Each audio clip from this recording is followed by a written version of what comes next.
Bonjour chers élèves, ravi de vous rencontrer donc, sur la chaîne éducative afin de vous présenter une séquence d'apprentissage intitulée l'immunité spécifique. Tout d'abord, je me présente, Mohsen Massaoudi, enseignant au lycée Gafour de Siliana. Je vous présente aujourd'hui une séquence d'apprentissage télévisée préparée sous l'assistance pédagogique de l'inspecteur M. Younes Chali, destinée aux élèves de la 4e année sciences expérimentales. Tout d'abord, on vous présente quelques maladies très remarquables et répandues dans la société, telles que la rougeole, qui est une maladie virale extrêmement contagieuse qui touche surtout les enfants. La vaccination est très efficace et protège de cette maladie dans près de 99%. Le tétanos est dû à une infection locale par la bactérie Clostridium tetani, produisant une neurotoxine ciblant le système nerveux central. La vaccination contre cette maladie est efficace à 100%. La poliomyélite est une infection virale provoquant des paralysies. Depuis les années 60, cette maladie peut être prévenue grâce à des vaccins efficaces.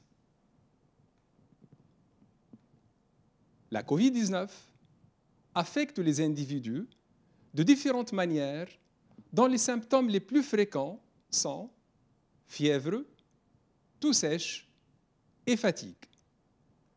Les vaccins constituent une arme permettant de sauver des vies et de mettre fin à la pandémie.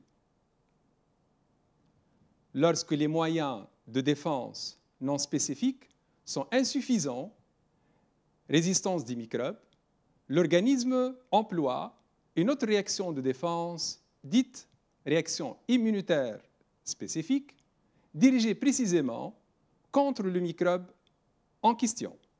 Ce qui nous mène à poser les questions suivantes. Tout d'abord, quelles sont les propriétés de cette immunité spécifique? Secondo, quels sont ses différents types? Commençons par les propriétés de la réponse immunitaire spécifique, en abréviation RIS. Afin de déterminer ces propriétés, on vous propose une série d'expériences qu'on va les expliquer. La première, on va prendre une souris A à laquelle on injecte la toxine tétanique. Rappelons que la toxine tétanique est une substance toxique qui peut être d'origine animale, végétale ou bactérienne. C'est une molécule étrangère à l'organisme, c'est le non-soi. Si on injecte la toxine tétanique à la souris A, on remarque bien qu'elle entraîne sa mort. La question, comment peut-on expliquer la mort de cette souris? Certainement, la mort de la souris A montre qu'elle n'est pas immunisée contre la toxine tétanique qui est mortelle. Par contre, si on va injecter à une souris B une anatoxine tétanique, l'anatoxine est préparée à partir de la toxine correspondante par dilution et chauffage répétés. Elle perd son pouvoir pathogène, mais garde son pouvoir antigénique. Si on injecte à la souris B, après 15 jours, à la même souris, on injecte la toxine tétanique normalement mortelle. On remarque qu'il y a survie de la souris. La question qu'on peut poser, comment expliquer la survie de la souris B à la suite des 2 injections, c'est-à-dire anatoxine tétanique et après une certaine période, 15 jours, la toxine mortelle. L'injection de l'anatoxine tétanique rend l'animal immunisé contre cette toxine tétanique. La réponse immunitaire spécifique n'existe pas donc dès la naissance. Elle est acquise. Donc, première propriété de l'immunité spécifique, qu'elle est acquise. Disposons maintenant d'une autre souris C à laquelle on injecte une anatoxine tétanique.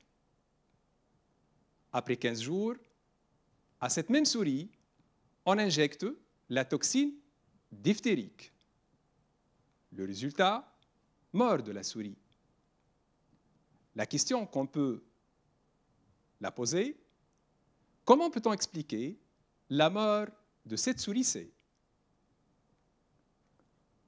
L'immunisation de l'animal C contre la toxine tétanique ne le protège pas contre la toxine diphtérique. On dit alors que la réponse immunitaire est une lutte adaptée contre un antigène bien déterminé.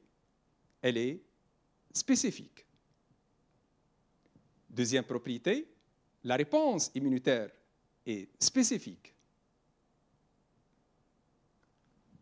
Prenons maintenant un autre animal D, auquel on injecte une anatoxine tétanique et aussi une anatoxine diphtérique. Après 15 jours, l'animal reste vivant. Si on lui injecte maintenant la toxine diphtérique et la toxine tétanique à la fois, les deux sont mortels, on remarque qu'il y a survie. Ce qui nous mène à poser la question, pourquoi ou bien comment expliquer la survie de cet animal suite à l'injection de deux toxines diphtériques et tétaniques? L'animal D est capable de reconnaître et développer une réponse immunitaire spécifique contre la toxine tétanique et aussi la toxine diphtérique. L'immunité, dans ce cas, est diversifiée. Donc, à la fois, l'animal il a développé deux réponses immunitaires spécifiques, une contre la toxine tétanique et une autre contre la toxine diphtérique à la fois. On a pris comme exemple deux toxines, mais notre système immunitaire il peut développer plusieurs réponses immunitaires spécifiques contre plusieurs antigènes à la fois. Donc, troisième propriété qu'on a relevée, la réponse immunitaire est diversifiée. Prenons maintenant un animal E auquel on injecte l'anatoxine tétanique. Après 15 jours, l'animal reste vivant. Mais on va prélever le sérum de cet animal immunisé et on le transfère à un autre animal, F. Cet animal F, on lui injecte la toxine tétanique mortelle. Le résultat est la survie. Ce qui nous mène à poser la question, comment peut-on expliquer la survie de la souris F? L'injection de sérum de la souris E, immunisée contre la toxine tétanique et la toxine tétanique à la souris F non immunisée, ne provoque pas sa mort. Donc, l'immunisation de la souris F est assurée par le sérum de la souris E, qui est immunisée. On dit alors que l'immunité spécifique est transférable par le sérum. Dans cette expérience, l'immunité a été transférée de l'animal E, immunisé, à l'animal F, qui n'est pas immunisé, à travers le sérum. Donc, quatrième propriété qu'on a relevée, la réponse immunitaire est transférable par le sérum. Cette propriété est à l'origine de la sérothérapie, traitement curatif qui consiste à transférer un sérum contenant des anticorps d'un individu immunisé à un autre qui ne l'est pas, afin de lui apporter une immunité passive, immédiate et non durable. Cette pratique médicale, la sérothérapie, est utilisée par exemple En cas de morsure scorpionique ou vipérin, exemple, sérothérapie antivenimeuse. La sérothérapie est non durable. Par exemple, en cas de morsure scorpionique, le patient il va être amené à l'hôpital. On va lui injecter un sérum afin d'assurer la guérison. Supposons que ce même individu va être affecté après une dizaine de jours par morsure scorpionique aussi. Il fallait l'amener à l'hôpital et aussi lui injecter un autre sérum pour assurer la guérison. Donc l'immunité, dans ce cas, n'est pas durable. Et aussi, la sérothérapie est utilisée à titre curatif. Maintenant, afin de déterminer la cinquième propriété de l'immunité spécifique, on vous propose d'exploiter ce document qui représente l'évolution du taux plasmatique d'anticorps suite à une première injection d'antigène A et une deuxième injection de même antigène A, avec aussi une première injection d'un antigène B. Et ensuite, la production d'anticorps par l'organisme. Afin de faciliter la tâche, on vous propose de comparer la production d'anticorps anti-A à la suite de chacune de deux injections. Ce tableau représente bien la réponse primaire suite à la première injection de l'antigène A, la réponse secondaire suite à l'injection du même antigène A. On va comparer le délai d'apparition d'anticorps, les quantités d'anticorps, ainsi que la durée de protection. Remarquons que l'apparition d'anticorps suite à la première injection de l'antigène A s'effectue après environ 8 jours. Par contre, suite à une deuxième injection du même antigène A, l'apparition s'effectue immédiatement. La quantité d'anticorps, elle est faible durant la réponse primaire, par contre, importante au cours de la réponse secondaire. La durée de protection, elle est courte pour la réponse primaire. Par contre, elle est longue durant la réponse secondaire. La question qu'on peut poser, quelle propriété de l'immunité acquise peut-on dégager à partir de cette comparaison? La réponse secondaire obtenue après le deuxième contact avec un antigène, elle est plus rapide, plus importante. L'organisme reconnaît donc plus rapidement un antigène avec lequel il a eu déjà un premier contact. Le système immunitaire est doué de mémoire immunitaire. Donc la cinquième propriété qu'on a relevée est la mémoire immunitaire.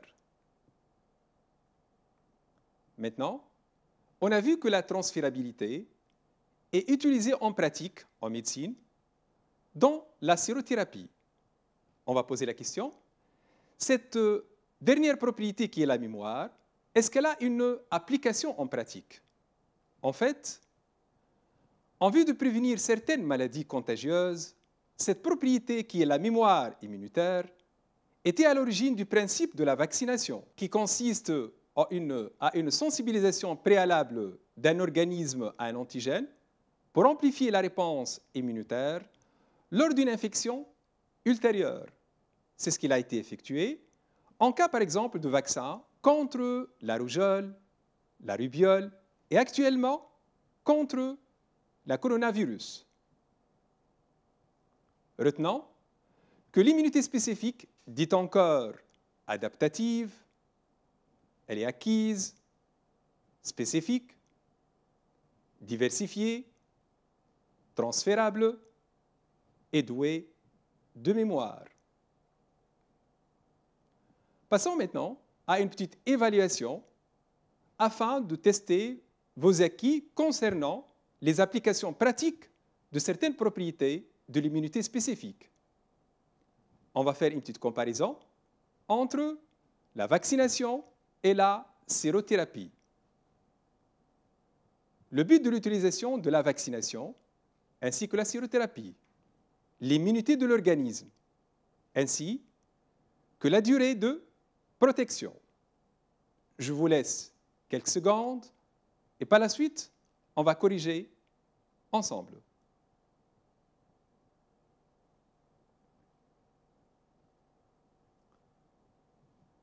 C'est bon? Concernant la vaccination, le but d'utilisation est préventif. Sur la thérapie, c'est curatif pour assurer la guérison. L'immunité de l'organisme, elle est active, retardée, c'est-à-dire c'est le système immunitaire de la personne ou bien de l'individu qui réagit face à l'antigène. Par contre, la sérothérapie, l'immunité de l'organisme reste passive, ne réagit pas d'une façon efficace et elle est immédiate. La durée de protection pour la vaccination, longue durée, pour la sérothérapie, courte durée et passagère. Durant ce qu'on a vu précédemment, l'immunité spécifique peut être transférée par le sérum renfermant des anticorps. La question qu'on peut poser, y a-t-il d'autres types de réponses immunitaires ou bien d'autres types de transfert de l'immunité? Passons au type de réponse immunitaire spécifique. Tout d'abord, pour les relever, on vous propose les expériences suivantes. À la souris A, on injecte l'anatoxine tétanique. Après 15 jours, on prélève le sérum de cette souris immunisée A et on le transfère à une autre souris B. À cette souris, on injecte la toxine tétanique. De même, on prélève de la souris A immunisée des lymphocytes vivants et on l'injecte à une autre souris C. À cette souris, on injecte aussi la toxine tétanique mortelle. Le résultat de l'expérience, pour la souris B, il y a survie. Par contre, il y a mort de la souris C. La question qu'on peut poser, analysons ces résultats afin de déterminer pourquoi il y a survie de la souris B. Par contre, il y a mort de la souris C. Le transfert de sérum de la souris A, immunisée contre le tétanos, à la souris B non immunisée, permet de lui apporter des moyens de défense spécifiques, antitétaniques, et d'assurer sa survie. Au contraire, le transfert de lymphocytes de A à une autre souris C, non immunisée contre le tétanos, ne permet pas de la protéger, d'où sa mort. Ainsi, les effecteurs de l'immunité spécifique antitétanique sont des facteurs solubles se trouvant dans le sérum. Cette réaction immunitaire dont les effecteurs sont des facteurs humoraux est dite réponse immunitaire à médiation humorale, RIMH, par abréviation. Donc, le premier type de l'immunité spécifique, c'est l'immunité humorale transférable par le sérum et non par les lymphocytes. Prenons maintenant une autre souris D à laquelle on injecte le BCG qui est un vaccin contre la tuberculose. C'est quoi la tuberculose? C'est une maladie infectieuse causée par le bacille de Koch qui se transmet par voie aérienne avec des signes cliniques variables. Elle touche le plus souvent les poumons et peut parfois infecter d'autres organes. Comme on observe bien, elle touche les poumons, comme elle peut toucher aussi d'autres organes. À cette souris D, on a injecté le BCG. Cette souris est immunisée contre la tuberculose. Maintenant, On prélève le sérum de la souris D et on injecte à une autre souris E. À cette même souris, on injecte le bacille de Koch. La souris F reçoit des lymphocytes vivants de la souris D immunisés contre le bacille de Koch. Et à ces deux souris, E et F, on injecte le bacille de Koch mortel. Le résultat, mort de la souris E. Par contre, la souris F reste vivante. On vous demande d'analyser cette expérience et ces résultats de cette expérience afin de déterminer l'autre type de réponse immunitaire spécifique. On observe bien que l'immunité a été transférée de D à F et non pas de D à E. Donc, elle a été transférée par les lymphocytes et non par le sérum, comme il a été étudié par l'anatoxine et la toxine tétanique. Le transfert de sérum de la souris D, immunisée contre la tuberculose, à la souris E, n'assure pas sa protection contre le bacille de Koch, d'où sa mort. Par contre, le transfert de lymphocytes vivants de D permet de protéger la souris F contre la tuberculose, d'où sa survie. Ainsi, les lymphocytes sont les effecteurs de l'immunité anti-bacille de Koch. La réponse immunitaire est dite réponse immunitaire à médiation cellulaire, RIMC, ou bien tout simplement RIMC. Donc, le deuxième type de réponse immunitaire spécifique est l'immunité cellulaire. Maintenant, afin de tester vos capacités à restituer les connaissances, je vous propose cette évaluation sous forme de QCM. Je vous lis les items ainsi que les propositions. Je vous laisse quelques secondes à réfléchir, puis on va répondre. Item numéro 1. Le vaccin contient des agents atténués, affaiblis, des substances qui tuent les microbes, des anticorps spécifiques ou bien des phagocytes.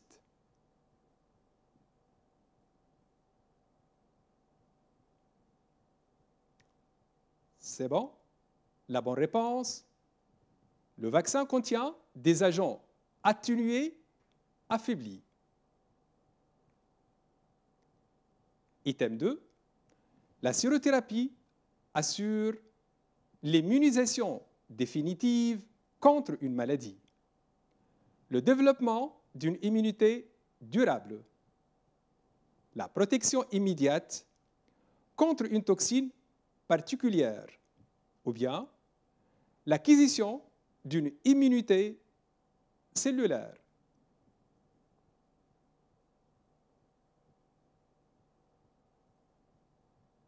C'est bon?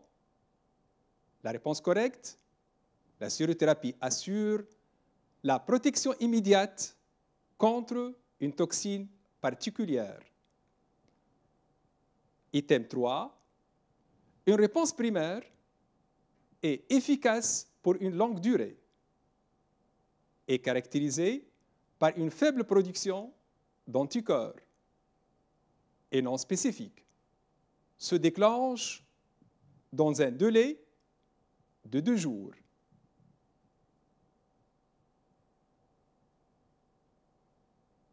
La réponse correcte, une réponse primaire est caractérisée par une faible production d'anticorps.